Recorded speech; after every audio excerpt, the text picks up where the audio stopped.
Judge Wesley Gaines had spent his life upholding justice, his every word a part of his unwavering faith in the legal system. But tonight, for the first time in his life, he found himself not in the position of judge, but in the position of suspect. The long day in the courtroom had finally come to an end. Wesley left the courtroom with a heavy feeling of exhaustion on his shoulders. Today's case, a complex corporate fraud case, had sapped his strength. He loosened his tie and sighed as he slid into the driver's seat of his Mercedes, a car he had bought with his honest earnings over the years. The streets of Birmingham, Alabama, were deserted late at night, the only light being the streetlights casting shadows across the road. He stopped at an intersection, waiting for the light to change. Suddenly, flashing red and blue lights filled his rearview mirror. A siren blared, forcing him to pull over. Wesley frowned. He wasn't speeding, he wasn't running a red light. What was going on? His hands tightened on the wheel, trying to stay calm. He knew the rules: keep your hands in sight, cooperate. When a sharp knock sounded on the window, he turned and came face to face with the sharp eyes of a police officer, a white woman in her 40s. Her blonde hair was pulled back tightly, framing her face as stern as she could. License and registration. Her voice was curt, without a word of greeting or explanation. Wesley nodded, slowly opening the glove compartment, each movement purposeful to avoid any misunderstanding. He handed her the papers, waiting for her to examine them. But instead of examining them, the officer just glanced at him, then rested her eyes on his face, his neat suit, the shiny watch on his wrist. "Is this your car?" she asked, her voice filled with doubt. Wesley clenched his jaw, took a deep breath. "Yes." "Is there a problem, officer?" She took a step back, crossing her arms. "Can you tell me where you got it?" Anger flared in Wesley. He had spent his life upholding the law, and now he was being treated as a criminal because of some invisible prejudice. He tried to keep his voice calm, but bitterness seeped into every word. "I bought it. With my own money. Like a law-abiding citizen." Officer Doyle didn't answer right away. Her eyes slid to the car, then back to his face, as if searching for a loophole in the story. The moment stretched on for an eternity, an unspoken humiliation. Wesley realized a bitter truth: the justice he believed in was not always on the right side.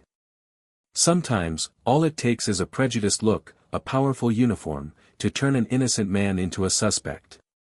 And tonight, he was the victim of the system he once trusted with all his heart. Wesley's fingers tightened on the steering wheel. He'd heard those words too many times. "It's mine," he said, his voice calm but hard. "It's even registered to me." The young officer's unsexy voice dispelled any doubts. She raised her voice, responding dryly. "I have a possibly stolen car here. Backup required." Wesley stared at her. Each word came out so casually, as if it were a matter of fact. As if she hadn't just accused him of stealing a car without any evidence. Officer Doyle said cautiously, "If you look at the registration." "I'll confirm that when the backup gets here," she interrupted, stepping out of the car. He didn't move. He wouldn't become news. Another statistic. Another man forced to prove where he belonged. But before he could say another word, a second set of headlights appeared, illuminating the scene. Backup arrived. The patrol car stopped a few feet from the Mercedes, its headlights casting a cold glow across the pavement. Doyle stood tall, shoulders squared, watching the second officer step out. Officer Patrick Harris, in his mid-30s, with short hair, an eager look on his face as if ready to spring into action. Doyle turned to look at him, his voice brisk: "Possible stolen vehicle situation." Harris glanced at Wesley, not the car. The registration was still in Doyle's possession, but that didn't matter to them. What mattered was a black man in an expensive suit, behind the wheel of a car that looked too good for him. That was all they needed. Wesley knew where this was going. It had never been about the car. "Sir, step forward," Doyle repeated, her hand hovering near her holster this time. Wesley took a deep breath. "Officer," I complied. "You have my ID, you have my registration. If you check the system, you will see that this car is legally mine." Doyle's lips pressed into a thin line. She didn't bother checking anything. Wesley had spent decades in the courtroom, dissecting bad traffic stops, exposing racism, and handing down verdicts that held officers accountable. But now, he was no longer standing on a podium, no longer holding a gavel to deliver justice. Now, he was living it firsthand. He wasn't stupid as he reached for the doorknob. His breathing slowed, his heart pounding as he deliberately moved slowly, keeping his other hand visible on the wheel. Every move he made was calculated, each one designed to minimize risk. The moment he stepped out, Doyle had grabbed his wrist, squeezing it tighter than necessary. A dry laugh almost escaped Wesley's lips, but he held it back. Back. He wasn't under arrest. No crime had been committed. But he knew that didn't matter. He squared his shoulders, his eyes locked on Doyle. "I'm Judge Wesley Gaines. I'm not resisting. I'm asking, what are you detaining me for?" Doyle's jaw clenched. She hadn't expected this. She hadn't expected someone like him. Confusion flashed across her face, but then it was gone, replaced by a hard look. She decided that she didn't need a reason. "Because I said so," she said coldly, squeezing his wrist a little harder. Wesley chuckled. It wasn't the first time he'd witnessed an abuse of power, but this time, he was the target. He looked her straight in the eye. "I've spent my life mastering control, officer. In the courtroom, emotions have no place. I've dealt with facts with reason, with the law. But here, reason doesn't save me, does it?" Harris took a step closer, his fingers twitching near his belt. "Judgment or no judgment, you're not getting special treatment," he muttered. Wesley took a deep breath, trying to calm herself. "I'm not asking for special treatment," he said. "I'm asking for basic human decency." Doyle's shoulder radio crackled, startling her. "A situation update." She hesitated. What could she say? No probable cause, no stolen car. Just her own assumptions. A moment passed. Doyle could have chosen to let go, could have corrected her mistake. But she had already made up her mind. "Put your hands behind your back," she ordered. Wesley's pulse pounded in his ears. Things were escalating. And just when he thought it couldn't get any worse, another car pulled up. This time, it wasn't just one officer. Sergeant Luis Ramirez had arrived. He stepped out of his patrol car, his boots clicking purposefully against the pavement. A stocky mid-50s body, neatly trimmed gray hair. A man who had seen it all. But the question was, would he make things better or worse? Ramirez glanced at Doyle, then at Wesley. A long, assessing look. And then, he spoke. Ramirez's sharp eyes darted back and forth, taking in the expressions of the people before them. Wesley remained calm, almost cold, but that did nothing to hide his slowly fading patience. Doyle, on the other hand, was rigid, her shoulders tense like a stretched string. Harris, his fingers were constantly moving near his waist, an unmistakable sign of tension and heightened alertness. Ramirez sensed the heavy atmosphere that hung over the group. What was going on here?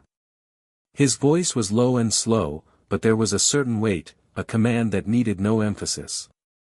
Doyle straightened, her hand instinctively tightening around her gun holster. "Possibly stolen," she said quickly, as if to quell any suspicion. "Driver refuses to comply." Ramirez didn't move immediately. His brow furrowed as his eyes locked on Wesley. "Driver?" he repeated, his tone sharper. The pieces were starting to click together in his mind. He turned to Doyle, his eyes falling on the ID card in her hand. A flicker of doubt crossed his mind. And then, when he saw the name on it, everything changed. Ramirez blinked. His jaw tightened. He glanced at Wesley, then back at Doyle. This man is Judge Wesley Gaines. He didn't have to shout, the weight of his words was enough to send a shiver down Doyle's spine. Harris wavered, but remained still, and Doyle clung to the situation she was losing control of.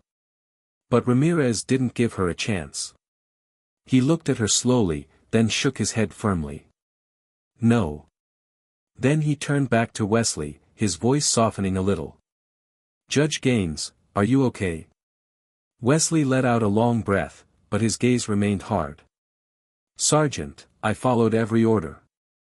I handed over my license and registration.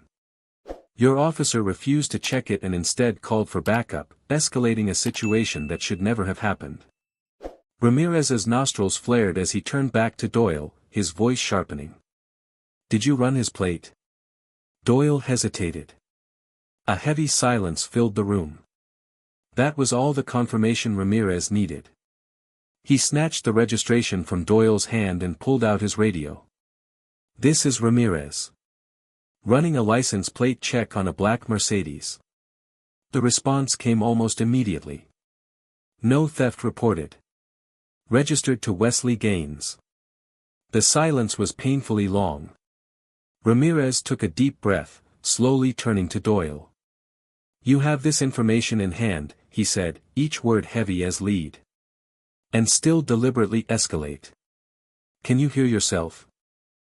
Wesley's voice was low but sharp, cutting through the night like a knife. Doyle's lips pressed into a thin line. She felt her heart pounding in her chest, but she didn't let it show. I was just being cautious, she muttered. No, you're not, Ramirez shot back, her voice tight. You're reckless. But Doyle wasn't ready to give up. She'd gone too far to admit she was wrong. Admitting she was wrong meant admitting she'd crossed a line.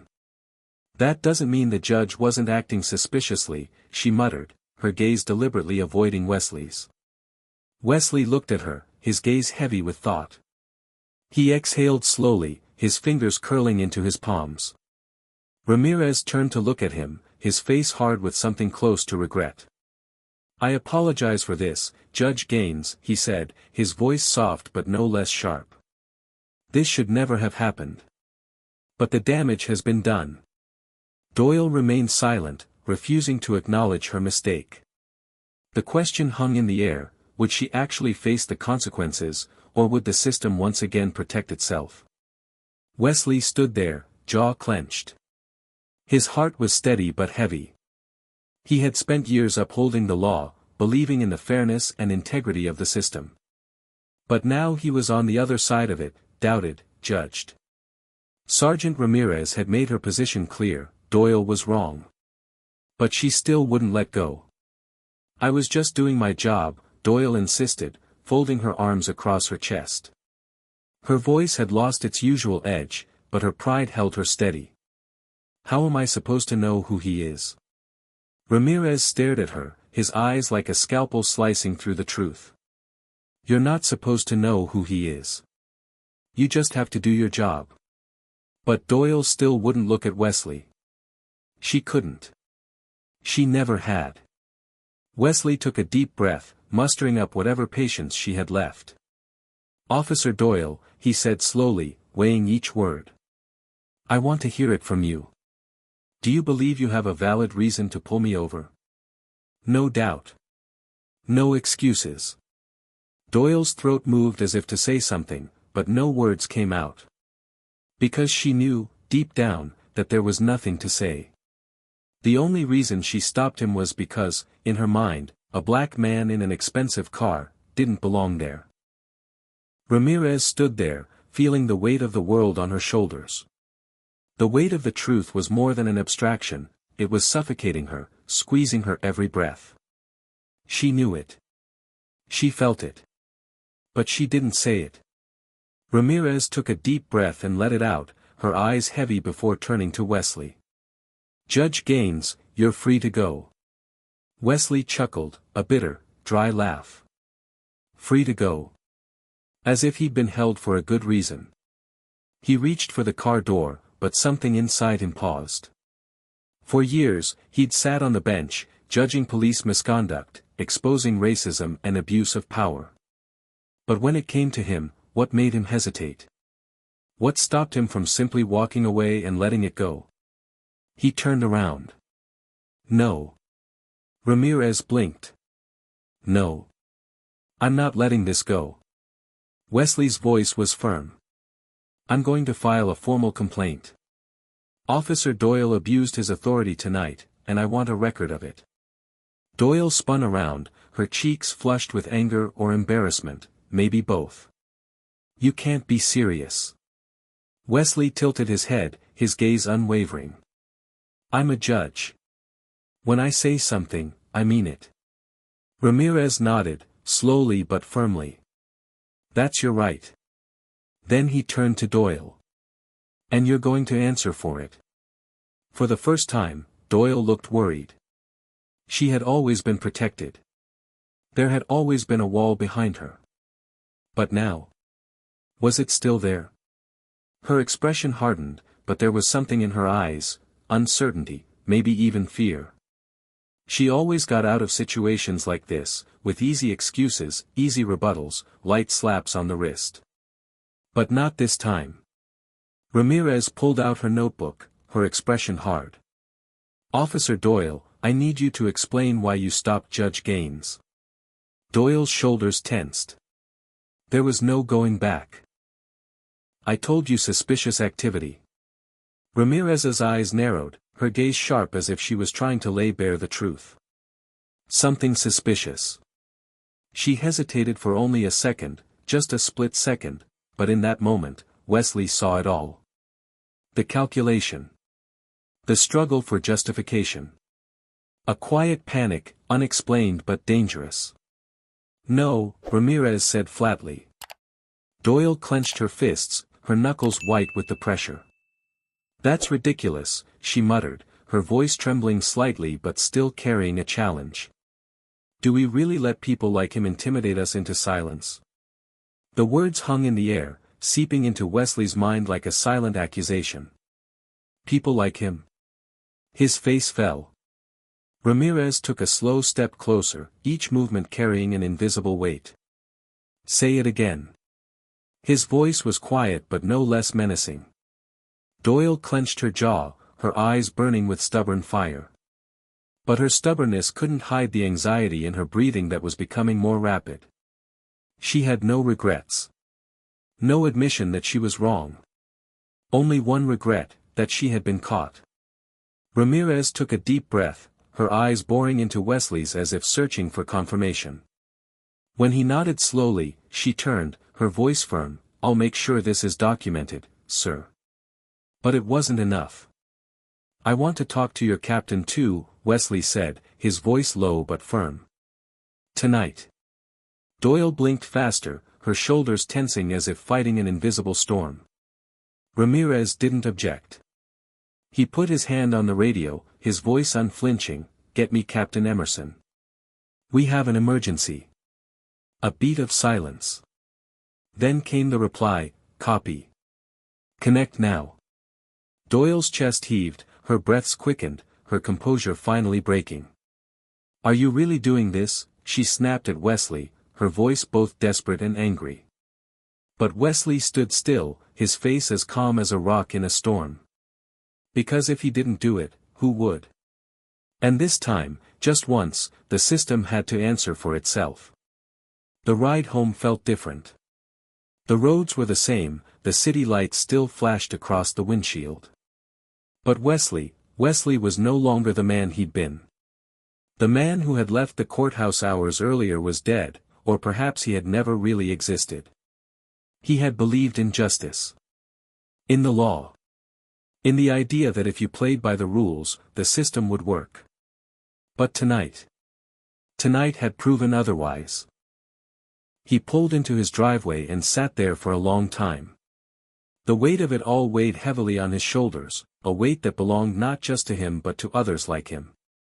His breathing was heavy, his eyes staring into the darkness ahead, but his mind was filled with the light of the naked truth. Doyle would have to face the real consequences, or she would be transferred to another area, retrained in sensitivity, and continue her unchecked power trips. He had seen this too many times, the cycles of irresponsibility, of the system protecting itself. But this time, things were different. This time, his name was on the complaint. He was no longer a judge sitting high above, detached from the reality outside. He was a victim. His condition made him accountable, not to the system, but to his own conscience. And that was what weighed like a stone in his gut. Because what if he wasn't a judge? What if he was just a regular black man, walking home from work? What if he didn't have a title to protect him? Would he be arrested? Or worse, thrown to the ground with no one to defend him? The thought made his fingers tighten around the steering wheel, his knuckles white with the strain. This wasn't just about him. This was about all the other black men who hadn't had a Sergeant Ramirez step in to intervene, who didn't have the privilege of walking away with their dignity intact. His mind drifted back to Doyle, her arrogance, her defiance, her refusal to admit she was wrong. But this wasn't just about one officer. This was about a culture. A system. A structure that only changed when forced to change. And that's exactly what he plans to do tomorrow. He won't just file a complaint. He'll push. He'll demand transparency. He'll demand justice. Because if even a judge can be treated like this, what does that mean for everyone else? People without titles to protect them, without status to ensure they're heard. He sighs, shakes his head, but this time not in frustration. The fight isn't over. It's just begun. And this time, he's not just wearing a judge's robe. He's standing up as a man demanding justice. If you believe in accountability, if you believe this story matters, speak up. Share it. Take action. Change only happens when we refuse to be silent.